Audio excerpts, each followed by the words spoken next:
Hi, this is Rajesh Sharma. చాలామంది fourth సిటీకి సంబంధించి కొన్ని అప్డేట్స్ ఇస్తూ ఉన్నారు. కొన్ని వీడియోస్ చూస్తుంటే నిజంగా నవ్వొస్తుంది. వాళ్ళు చెబుతున్న దానికి అసలు ప్రాతిపదిక ఏంటి అంటే నథింగ్, జస్ట్ అజంప్షన్స్తో వీడియోస్ చేస్తున్నారు.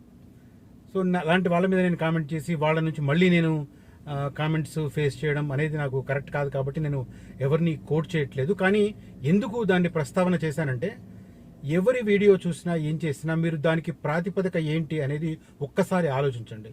సో గుడ్డిగా దేన్నైనా నమ్మితే ఖచ్చితంగా ఇబ్బందులకు గురవుతారు ఫ్యూచర్లో. ఎవరు ఏం చెప్పినా కూడా గుడ్డిగా నమ్మేయడం కరెక్ట్ కాదు. దాని ప్రాతిపదిక ఏంటి, వాళ్ళు చూపిస్తున్న ప్రూఫ్ ఏంటి, అది అధికారపూర్వకమైనదా, లేకపోతే ఏదైనా మేజర్ దినపత్రికల్లో వచ్చిందా, లేకపోతే మేజర్ న్యూస్ ఛానల్స్లో వచ్చిందా, ఇవి మాత్రమే కాస్త రెప్యుటేషన్ ఉన్న సమాచారంగా భావించి ఒక నిర్ణయం తీసుకోండి. ఇది జస్ట్ ఒక సూచన మాత్రమే. ఇవాల్టి నా ఈ కంటెంట్ ఫ్యూచర్ సిటీని, అమరావతిని కనెక్ట్ చేస్తూ తెలంగాణ ప్రభుత్వం ప్రతిపాదించిన, ఆంధ్రప్రదేశ్ ప్రభుత్వం వెంటనే ఓకే చేసిన, ఆ తర్వాత 10-15 రోజుల్లోనే కేంద్ర ప్రభుత్వం కూడా ఆమోదం తెలిపిన ఒక భారీ ప్రాజెక్టుకు సంబంధించిన సమాచారం ఇది. దాదాపు 9,000 కోట్ల రూపాయలు అవుతాయన్న అంచనా వ్యయం. అటు ఆంధ్రప్రదేశ్ ప్రభుత్వం కానీ, ఇటు తెలంగాణ ప్రభుత్వం కానీ కేవలం భూసేకరణకు సంబంధించి 50% భరిస్తే చాలు, మిగతాదంతా కేంద్ర ప్రభుత్వం చూసుకునే ఒక భారీ ప్రాజెక్టు. వస్తుందా రాదా అన్న మీమాంసకు ఏమాత్రం అవకాశం లేని ప్రాజెక్టు. ఎందుకంటే కేంద్ర ప్రభుత్వం జాతీయ రహదారుల మీద, రోడ్డు కనెక్టివిటీ, రైల్ కనెక్టివిటీ మీద ఎంత పెద్ద స్థాయిలో ఫోకస్ చేస్తుంది. అనుకున్న తడవులో, అనుకున్న విధంగా, అనుకున్న స్కాల వ్యవధిలో ప్రాజెక్టును పూర్తి చేస్తుంది. అది గత 11 సంవత్సరాలుగా మనం ఐ విట్నెస్ చేస్తూ ఉన్నాం చాలా ప్రాజెక్టులను. అలాంటిదే ఇది ఫ్యూచర్ సిటీ నుంచి అమరావతిని కనెక్ట్ చేసే రోడ్డు. అయితే ఈ విషయంలో కూడా రకరకాల ఊహాగానాలు, అవి చూస్తుంటే నిజంగా గమ్మత్ అనిపిస్తుంటుంది. పాతవి అంటే ఎప్పుడో 2013లో వేసిన రేడియల్ రోడ్ల ప్రస్తావన ఇప్పుడు చేస్తూ ఉంటారు కొంతమంది. నిజానికి 2013లో హెచ్ఎండిఏ మాస్టర్ ప్లాన్ 2031 ప్రిపేర్ అయినప్పుడు కొన్ని రేడియల్ రోడ్లను ప్రతిపాదించారు. తర్వాత కొన్ని మార్పులు చేర్పులు, స్ట్రాటజిక్ రోడ్ డెవలప్మెంట్, ఇవన్నీ దృష్టిలో పెట్టుకొని between ORR and proposed RRR వరకు 60 రేడియల్ రోడ్లు ఉండాలని చెప్పి ప్రపోజ్ చేశారు. దాని ప్రకారం కొన్ని అయినాయి, కొన్ని కాలేదు. కొన్ని అయినాయంటే మరి ఎక్కువ అయినాయని కూడా అనుకోవద్దు. నాకు తెలిసి ఒక 6-7 రేడియల్ రోడ్లు, అవి కూడా వెస్ట్ హైదరాబాద్ వైపు మాత్రమే అయినాయి. ఈస్ట్ హైదరాబాద్ కానీ, సౌత్ హైదరాబాద్ కానీ, నార్త్ హైదరాబాద్ కానీ 2013 నాడు రూపొందించిన, 2013లో రూపొందించిన 2031 మాస్టర్ ప్లాన్లో ప్రతిపాదించిన రోడ్లు కానే కాలేదు. ఇప్పుడు కూడా ఆ రోడ్లను చూపించి కొంతమంది బిజినెస్ చేసుకుంటున్నారు. ఇప్పుడు కొత్తగా ఫోర్త్ సిటీని కవర్ చేస్తూ RRR నుంచి ORR మధ్య ఒక 330 ఫీట్ల రోడ్డు ప్రపోజ్ చేశారు. దానికి ప్యారలల్గా ఇంకొక రోడ్డు ఉంది, ఆదిబట్ల నుంచి రేడియల్ రోడ్డు. అది ఇప్పుడు ఉందా లేదా అనేది తెలియదు, కానీ అది ఉందని చెప్పుకుంటూ రియల్ ఎస్టేట్ వ్యాపారం చేస్తున్నారు. ఈలోగా ఇప్పుడు మనకు ఈ future city Amaravati express highway వచ్చింది. దీని మీద కూడా రకరకాల ఊహాగానాలు, అసలు ఎక్కడి నుంచి వస్తుంది అనేది ఎవరికి క్లారిటీ లేదు. బట్ నేను ఆథెంటిక్ ఇన్ఫర్మేషన్తో, నాకున్న సోర్సెస్తో నేను సంపాదించిన మ్యాప్ని నన్ను కాంటాక్ట్ చేసిన వాళ్ళకు చూపిస్తున్నాను. చాలా అథెంటిక్ ఇన్ఫర్మేషన్. అది ఎట్లా ఉంటుందంటే, ఫ్యూచర్ సిటీలో ఈ రోడ్లను ప్లస్ ఈ రోడ్డు ఎక్కడ స్టార్ట్ అవుతుంది అనేది కనెక్టింగ్ పాయింట్ ఉంటుంది. మీరు అనొచ్చు, మరి మీరు చెప్పిందే ఎందుకు నమ్మాలి అని. నేను గవర్నమెంట్ అధికారులతో క్రాస్ చెక్ చేసుకుని చేస్తున్న వీడియో అదొకటి. అది పక్కన పెడితే మెయిన్గా ఏంటంటే, అసలు ఈ ప్రతిపాదన ఎక్కడి నుంచి వచ్చింది, తెలంగాణ ప్రభుత్వం ప్రతిపాదించగానే ఏపీ ఎందుకు ఓకే అన్నది, ఈ 2 ప్రభుత్వాలు ఓకే అయిన తర్వాత కేంద్రం వెంటనే దానికి గ్రీన్ సిగ్నల్ ఎందుకు ఇచ్చింది అనడానికి నేపథ్యం తెలుసుకోవాలి. నేపథ్యం తెలిసిన వాళ్ళు చాలా చాలా తక్కువ మంది. ఏదో ఇప్పుడున్న పేపర్లో ఉన్న ఇన్ఫర్మేషన్ తీసుకొని అదే అని చెప్పుకుంటున్నారు. నిజానికి దీనికి ప్రాతిపదిక పడింది 2013లో స్టేట్ రీఆర్గనైజేషన్ బిల్లు ప్రిపేర్ అవుతున్నప్పుడే, దాని డ్రాఫ్ట్ ప్రిపేర్ అవుతున్నప్పుడే దీనికి బీజం పడింది. మీరు అనొచ్చు, అప్పుడు ఫ్యూచర్ సిటీ లేదు కదా. ఎస్, లేదు. అసలు ఫ్యూచర్ సిటీ అనేది అసలు అంచనాలు కూడా లేదు, ఎవరికి ఆలోచన కూడా లేదు. కానీ ఆ రోజున్న డ్రాఫ్ట్లో ప్రస్తావించింది ఏంటంటే, విభజిత ఆంధ్రప్రదేశ్కు ఎక్కడ రాజధాని ఎంచుకున్నా హైదరాబాద్ నుంచి అక్కడికి రాకపోకలు భారీగా పెరుగుతాయి, కాబట్టి ఒక ఎక్స్క్లూజివ్ గ్రీన్ ఫీల్డ్ రోడ్డు ఉండాలని ఆ రోజు రీఆర్గనైజేషన్ బిల్లు పెట్టారు. ఏపీ పునర్విభజన చట్టం 2014లో దాన్ని ప్రధానంగా ప్రస్తావించారు. ఆ తర్వాత కాలక్రమంలో ఏం జరిగింది, ఆంధ్రప్రదేశ్ విభజించబడిన తర్వాత విభజిత ఆంధ్రప్రదేశ్కు అమరావతిని రాజధానిగా చేస్తూ ఆనాటి చంద్రబాబు నాయుడు ప్రభుత్వం తీర్మానించింది. దానికి అనుగుణంగా ఆయన ముందు తాత్కాలిక భవనాలని, ఆ తర్వాత సింగపూర్ మాదిరిగా ఒక భారీ స్థాయిలో అమరావతిని ఒక అద్భుతమైన నగరంగా తీర్చిదిద్దాలని ప్రణాళిక రచించారు. దానికి సింగపూర్ కన్సార్షియంతో ఒక భారీ ప్రణాళిక ప్రిపేర్ చేశారు. కానీ ఆయన చేసిన పొరపాటల్లా తాత్కాలిక భవనాలు అని ఒక పదం వాడడం వల్ల ఆ తర్వాత వచ్చిన జగన్మోహన్ రెడ్డి గారి ప్రభుత్వం అమరావతి రాజధాని కాదు, అమరావతి ఓన్లీ శాసన రాజధాని, విశాఖ ఎగ్జిక్యూటివ్ రాజధాని, అదే రకంగా జ్యుడిషియల్ క్యాపిటల్ కర్నూలు అని చెప్పి 3 రాజధానుల ప్రతిపాదన తీసుకొచ్చారు.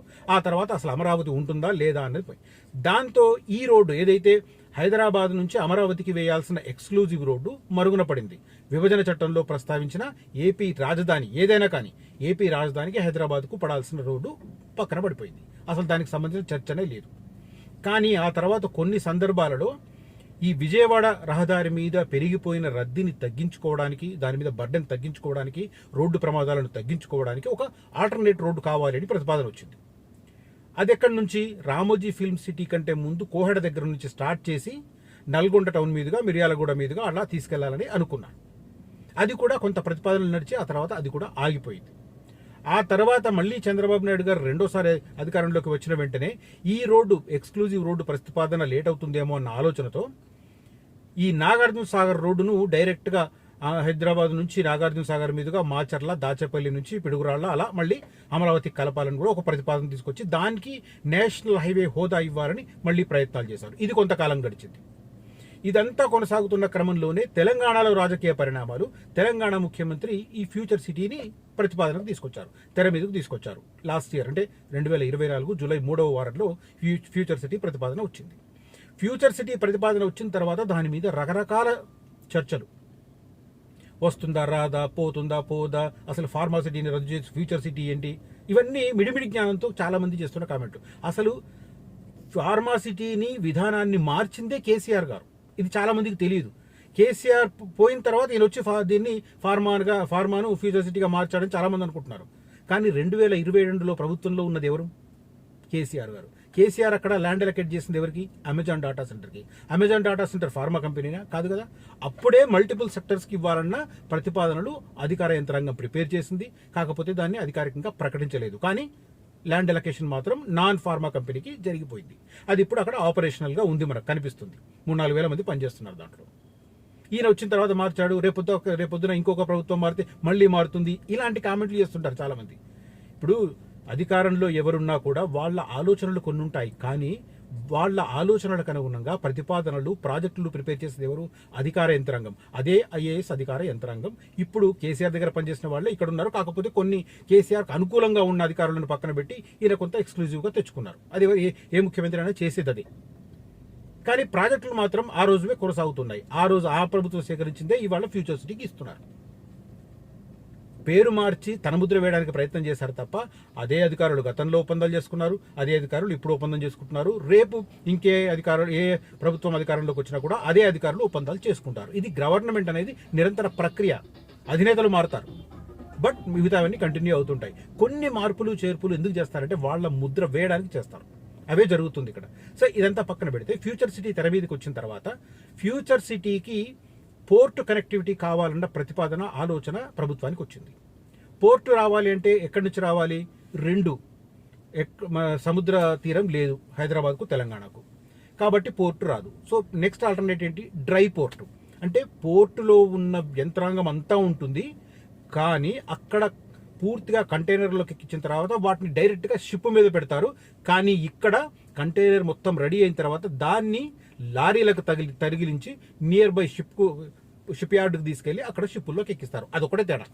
కానీ ఫార్మాలిటీస్ మొత్తం, పేపర్ ఫార్మాలిటీస్ మొత్తం షిప్ యార్డ్లో ఏవైతే జరుగుతాయో, నౌకాశ్రయంలో ఎలా జరుగుతాయో అవన్నీ ఈ డ్రై పోర్టులో జరుగుతాయి. డ్రై పోర్టులో ఫార్మాలిటీస్ అన్ని పూర్తి చేసిన తర్వాత by road near by ship యార్డ్కి తీసుకెళ్ళి అక్కడ షిప్పుల్లోకి ఎక్కిస్తారు. అలాంటి డ్రై పోర్టు ప్రతిపాదన ఈవెన్ ఫ్యూచర్ మన రీఆర్గనైజేషన్ బిల్లో కూడా ఉంది. ఎందుకంటే తెలంగాణకు సముద్ర తీరం లేదు కాబట్టి. సో అది ఉన్నప్పుడు ఎక్కడ పెట్టాలి అన్న ప్రతిపాదన వస్తే 2 చోట్లు. ఒకటి ఉత్తరాన, హైదరాబాద్కు ఉత్తరాన ఉన్న మేడ్చల్ తర్వాత 10-11 కిలోమీటర్లకు వచ్చే మనోహరాబాద్. అక్కడ డ్రై పోర్టు కేంద్ర ప్రభుత్వం తనంతట తాను నిర్ణయించి అక్కడ అలకేట్ చేసేసింది. ఇప్పుడు రాష్ట్ర ప్రభుత్వం ఈ ఫ్యూచర్ సిటీలో ఒక డ్రై పోర్ట్ పెట్టాలని ప్లాన్ చేస్తుంది. ఎందుకంటే ఫ్యూచర్ సిటీలో లాజిస్టిక్ కూడా మేజర్ రోల్ పోషిస్తుంది. లాజిస్టిక్స్ ఉన్నాయి కాబట్టి అక్కడి నుంచి షిప్ యార్డ్కి తీసుకెళ్ళడానికి ఎక్స్క్లూజివ్ రోడ్డు కావాలి.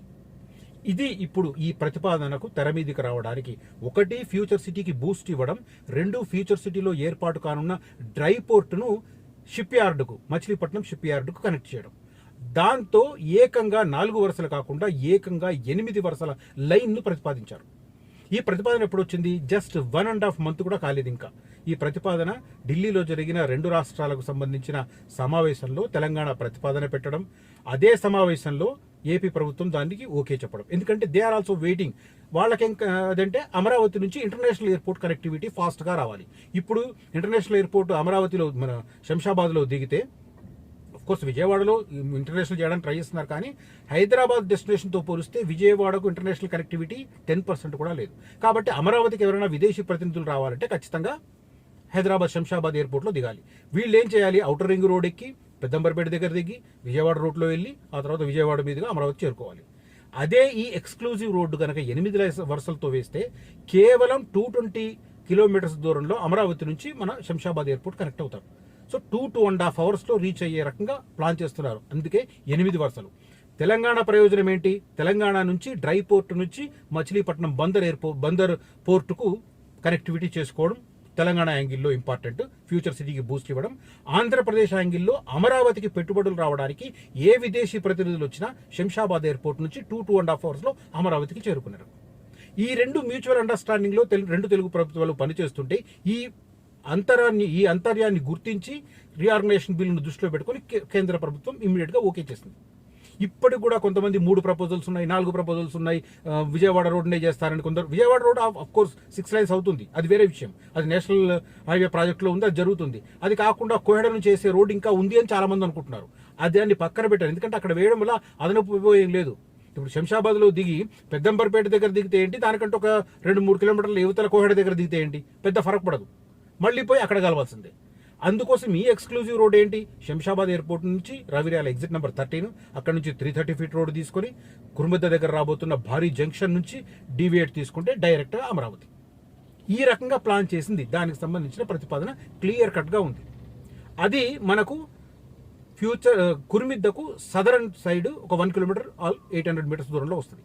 అక్కడి నుంచి మేడిపల్లికి, యాచారంకి, నకర్త మేడిపల్లికి యాచారంకి మధ్యలో మల్కీస్గూడ ఉంటుంది. మల్కీస్గూడ దగ్గర నుంచి వెళ్ళి ఆ తర్వాత నాగార్జున సాగర్ రోడ్ను క్రాస్ చేసి నల్గొండ జిల్లా చండూరు దగ్గర నుంచి, నల్గొండ సౌత్లో ఉంటుంది, ఆ తర్వాత త్రిపురారం, గుంటూరు దగ్గర అచ్చంపేట, ఆ తర్వాత అమరావతి. ఇది పర్ఫెక్ట్ లోన్గా దీన్ని రూట్గా ప్లాన్ చేశారు. ఇది ఫైనల్ అయ్యింది. దానికి సంబంధించిన డాక్యుమెంట్స్ ఉన్నాయి మన దగ్గర, కానీ నేను తెర మీద మాత్రం చూపించలేను. ఎందుకంటే నాకు ఇచ్చిన సోర్సు ఆయనకున్న రిస్ట్రిక్షన్స్ నాకు చెప్పాడు. కాబట్టి ఇది మీ స్టడీ కోసం మాత్రమే ఇస్తున్నాను. మీరు మీ వాళ్ళకి ఎవరికైనా మీ దగ్గర చూపించండి, కానీ దయచేసి ఎవరికి షేర్ చేయొద్దు, నన్ను ఇబ్బంది పెట్టొద్దు అని రిక్వెస్ట్ చేయడంతో నేను ఆన్ స్క్రీన్ చూపించట్లేదు. వెరీ సూన్ ఈ అలైన్మెంట్ పూర్తవడం మీరు పత్రికల్లో చూడడం జరుగుతుంది. Mark my words. నేను చెబుతున్న ఈ ఫ్యూచర్ సిటీ విషయంలో సూనర్ ఆర్ లేటర్, కొన్ని 1 monthలో అయితే కొన్ని 2 monthsలో అయ్యాయి, డెఫినెట్గా అవుతుంది. ఇప్పుడు నేను చెప్తున్న రూట్ మళ్ళీ రిపీట్ చేస్తున్నాను.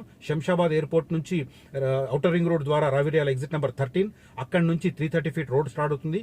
కురుమిద్ద దాటిన తర్వాత ఒక జంక్షన్ వస్తుంది. మీరు ఖాన్పేట కాదు, కురుమిద్ద దాటిన తర్వాత 1 kilometerకి ఒక జంక్షన్ వస్తుంది. ఆ జంక్షన్ నుంచి లెఫ్ట్ తీసుకుంటే 8 lanes green field express highway సీదా చక్కగా డైరెక్ట్గా నేరుగా అమరావతికి వెళుతుంది. సీదా చక్కగా డైరెక్ట్గా నేరుగా అమరావతికి వెళ్తుంది కురుమిద్ద జంక్షన్ నుంచి. ఇది ఖచ్చితంగా వెరీ సూన్ మీకు నోటిఫై అవుతుంది. Survey almost done, map done. CM గారికి ఒక ప్రజెంటేషన్ కూడా అయ్యింది దీని మీద. దీన్ని నెక్స్ట్ September 2nd weekలో ఢిల్లీలో మళ్ళీ 2 రాష్ట్రాలకు మధ్య సమావేశం జరగబోతోంది. దాంట్లో ఓకే చేయించుకోవడం, ఆ తర్వాత సెంట్రల్ గవర్నమెంట్ ద్వారా దీన్ని అనౌన్స్ చేయించడం జరుగుతుంది. Sooner or later it will happen, mark my words. Right. ఈ గ్రీన్ఫీల్డ్ హైవే మీద రకరకాల ఊహాగానాలు వస్తున్నాయి. దయచేసి లోతుగా స్టడీ చేసి మాత్రమే నిర్ణయం తీసుకోండి. అథెంటిక్ ఇన్ఫర్మేషన్తో నేను ఈ ఇన్ఫర్మేషన్ చేస్తున్నాను. ఈ వీడియో కంటెంట్ కనుక నచ్చితే ఈ వీడియోను లైక్ చేయండి, నలుగురితో ఈ వీడియోను పంచుకోండి. ఫ్యూచర్ సిటీలో ఇన్వెస్ట్ చేయాలనుకున్న వారు కాంటాక్ట్ చేయండి. అదే రకంగా ఫ్యూచర్ సిటీలో అంతా డెవలప్మెంట్ ఒకేసారి రాదు. 56 గ్రామాల పరిధిలో విస్తరించడానికి 15 సంవత్సరాలు పడుతుంది. కాబట్టి ప్రభుత్వం ఆల్రెడీ సేకరించిన 14,000 ఎకరాలలో ఫస్ట్ వస్తుంది. దాంట్లో కూడా లైఫ్ సెన్సస్ ముందు వస్తుంది. ఎందుకంటే కోర్టు డైరెక్షన్స్ మేరకు ఫార్మా రంగానికి ఫస్ట్ కేటాయించాలని వాడికి కేటాయిస్తున్నారు. అవి ముందు కన్స్ట్రక్షన్ స్టార్ట్ చేస్తాయి, ఆపరేషన్లు కూడా అవే ముందవుతాయి. కాబట్టి లైఫ్ సైన్సెస్ హబ్కు దగ్గరలో ఇన్వెస్ట్ చేయండి. ఫ్యూచర్ సిటీకి సంబంధించి కనిపిస్తున్న నంబర్లో నన్ను కాంటాక్ట్ చేయవచ్చు. ఎవరైనా రియల్ ఎస్టేట్ రంగంలోకి రావాలనుకున్న వారు, తమ అమూల్యమైన సమయాన్ని కేటాయించి మీ జీవిత లక్ష్యాలను నెరవేర్చుకోవాలనుకున్న వారు కూడా కాంటాక్ట్ చేయవచ్చు. గృహిణులు, హోమ్ మేకర్స్ కావచ్చు, లేదా రిటైర్డ్ వాళ్ళు కావచ్చు, ఏమీ తెలియకపోయినా పర్వాలేదు, కొంత ట్రైనింగ్ ఇస్తాం. నేను క్లియర్గా ఒకటి మాత్రం చెప్తున్నాను, మీకు నేను రెఫర్ చేసేవి లీగాలిటీ పరంగా పర్ఫెక్ట్ ఉంటాయి, ఎలాంటి ఇబ్బందులు ఉండవు, స్పాట్ రిజిస్ట్రేషన్స్ ఉంటాయి, ఎలాంటి లీగల్ కాంప్లికేషన్స్ ఉండవు, తర్వాత లేఅవుట్ అప్రూవల్స్ పర్ఫెక్ట్గా ఉంటాయి. ఓకే, తర్వాత డెవలప్మెంటల్ కమిట్మెంట్స్ ఏముంటాయో అవి పర్ఫెక్ట్గా ఉన్నవి మాత్రమే రెఫర్ చేస్తాను. ఎలాంటి కాంప్లికేషన్స్ ఉన్న వెంచర్లను నేను రెఫర్ చేయను. నేను మిమ్మల్ని ఇబ్బంది పెట్టను. మీతో కొనిపించిన వాళ్ళు కూడా ఇబ్బంది పడకుండా చూసే పూచి నాది. Right. Thank you for watching this video. Signing off, Rajesh Sharma.